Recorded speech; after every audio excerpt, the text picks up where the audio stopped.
Hello Commanders, welcome to the command table. My name is Matt, and we have a lot of attempts on Leshir from this morning. Lots of community submissions, so we're grateful for that. Before we hop into that though, if you'd please be so kind as to like, subscribe, and if you want notifications when I drop new videos, be sure to hit that notification bell. Also, if you have any questions or comments, please feel free to leave those below. Subscribing is the big deal right now. We're aiming for 1,000 subscribers. We're 2/3 of the way there, and all of your help is greatly appreciated with that. If you would like to join our Discord server, we have updates throughout the course of the raid over the next 2 days where people will find ways to either save elixirs or keys, so please feel free to hop on there. We also have screenshots that people share of their builds, which I don't share on here. I normally just share the videos. So you can see some of the other builds that people have come up with there. All right, let's hop in. We have Enifant off the starting line. That one just started right away. Let's let that run. We'll back it up to the beginning so you can see how he had it set up. But here's a melee swarm using the immunity and health elixirs. We are working with burning attacks and wounded, so keep that in mind. Okay, he's using Primal Warhorn, Ring of Unity, and Spear of Cataclysm. Okay, he's got the heart, so let's go ahead and dial it back here all the way to the beginning. There we go. So now you can see the unit levels. Power stones are a bit of a mystery, but shouldn't be too terribly complicated. Just stack a whole bunch of damage and probably block on the Blessed Bombot. So anyway, that got a heart. Thank you, Enifant, for sharing that. BERZ shows up with a ranged build. Similar in a lot of ways to what I've been using. A little bit of a different layout, and something that I like about this a lot is way back here, the archers stay way back, and that actually forces the crows to travel further distance, and it spreads the army out across a larger area, which, I mean, not much larger, but what that does is that forces the crows to travel longer, and some of them drop down earlier, some of them drop down later. That makes it a lot easier to knock them out of the sky when they don't all come down at once. Something that I've noticed with my build is that since it's all clumped up in one spot, all those crows come down at the same time, and sometimes that'll lead to strike, which in this case is a little more devastating because you got the burn debuff. So that's something to consider. Anyway, Bear's got a heart there, so thank you for that. We'll go ahead and pop out of this. There we go. Oops. And Hardyone has a comparable melee swarm to what Enifant was using. Might be a few changes here or there, but you can see the artifact levels, I think, are a little bit lower. Oh, and he's using Pendant. Interesting. I guess Pendant, that'll click in at about the 20-second mark, so that'll help the Eternal Champions to get the job done. So it's all been cleared. Let's just kind of fast forward a bit so we can see that he does get the heart. And yeah, the pendant has been active for over 20 seconds at this point. So anyway, gets the job done. We can kind of see his initial setup, so you can see his unit levels here.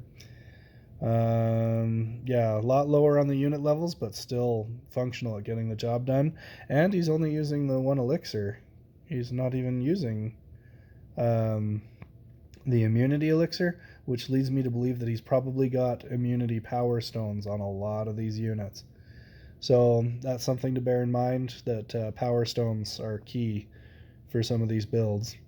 All right, let's show you what I've been working on. It's very much a rinse, lather, repeat. There's a little heads up that I'll be working on a bounty hunt video for y'all. Okay, so this is my primary profile. I'm only going to let this first one go through the power stone so you can see what I've been using. Double reload and damage, enhanced ×2 on the roots, Stormcaller double reload with damage, Soul Pylon double damage and block 2, damage and reload on the Chaos Archers, and double damage and 1 immunity on the Assassins.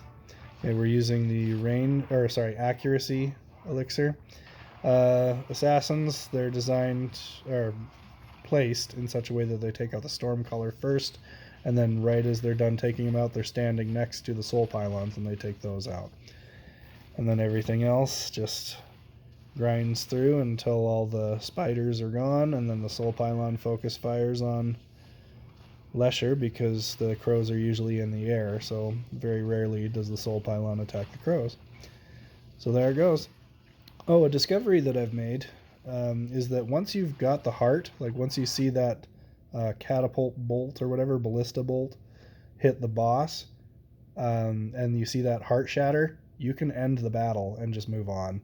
If you care about stacking damage, go for it, but at this point, I don't have the time.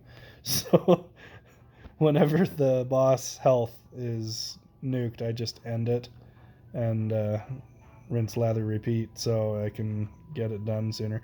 Oh, we've already showed you the power stones. This is my second build, but this kind of goes through all the unit levels and power stones here. We'll just let it finish since we're most of the way through. But lower unit levels, still at the same star rating though. Very much able to get it done. Again, storm collars are the first priority, and then the soul pylons fall down very quickly thereafter. I did lose Crystal Spire, but that wasn't too big of an issue. Again, the note from earlier about BERZ is that all of my army's totally clumped up, which means all the crows can land approximately the same time. So with all that stuff rushing in there, it's less likely that your spires will be able to hit everything, all those crows all at once. So you might get a burn off on some of your units. At some of the lower SRs, it's not that big of a deal because your spires can take one hit and soak the burn. Oh, I guess we're done there. Let's see. Let's go back here. There we go. When we bump down to SR13, I think the wounded debuff is a little lower, and we're able to. Oh no, the wounded debuff is still the same. So yeah, if you do get hit on this one, then it's going to kill your units. But it's at SR10 and possibly 11 and 12, I don't know for sure. But at least at SR10, your units can take one hit and survive the burn because the wounded debuff is not that bad. Okay, here's again another SR13. This is my fourth profile. And this will run through the stats just so you can see the unit levels for what you can get SR13 done with. Stormcaller could use a little love. I'm only level 43 with that, so maybe I'll request that for a bit and get it up to 50 for that second power stone slot. But yeah, much lower unit levels than my third profile, same star rating, but still very much able to get the job done. The elixir of accuracy is just doing all the heavy lifting. It's pretty incredible how much they buffed that, and I don't know how much longer it'll last before they cut it down again, but it's working for us now, so we'll keep utilizing it as long as it's available. Okay, and there's the heart, and as you'll notice, I just have been ending the battles the moment I get the heart, and it's just fine. You don't lose a heart because you surrender. As long as you've got that heart knocked out, you're fine. Let's see, we'll skip that one, and we can do SR10. So you'll notice that I'm using hammer throwers, and that's because I started some of these profiles after the Veil season or era. Festival of the Veils or whatever it is, and I don't have Chaos Archers on some of these profiles, so hammer throwers work just fine. They get the job done. But yeah, there's the unit levels and power stones for everything, and it functions very well. So here's where you see the wounded debuff did not hit as hard, and you'll see some of my stuff is burning, but it's able to survive. So SR10, you can take a hit and last through a burn, but anything above that, you might have a little bit more trouble.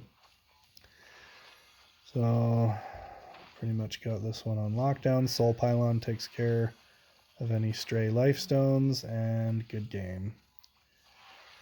Alright, so there's a little bit of a different build that I'm using for my next profile down. So this is SR2. Pretty similar to the last time around, but I've updated it to include more stun resistant units, so just those two groups of shield bearers. The hammer throwers used to be stun immune, but they're not anymore. But yeah, very simple to just clear through. You just make sure you get that rear lifestone with some assassins, or you could probably even do it with risen warriors if your profile is high enough level to have them. But yeah, pretty straightforward. So thank you for watching. Thank you to everybody who contributed from the community. Special thanks to... okay, we went all the way back. So yes, please do like and subscribe. Sorry for all the technical glitches here. Check out the TCT Discord, and thank you to Proto, Pataglu, Enifant, BERZ, Hardyone, Ticxan, and Chris for submitting screenshots and videos. Lots of other people made comments that were helpful, but those are the guys that submitted the visual content. So thank you for that. And again, please do subscribe. We are working towards those 1,000 subscribers. Thanks for watching. We'll have more content for you soon.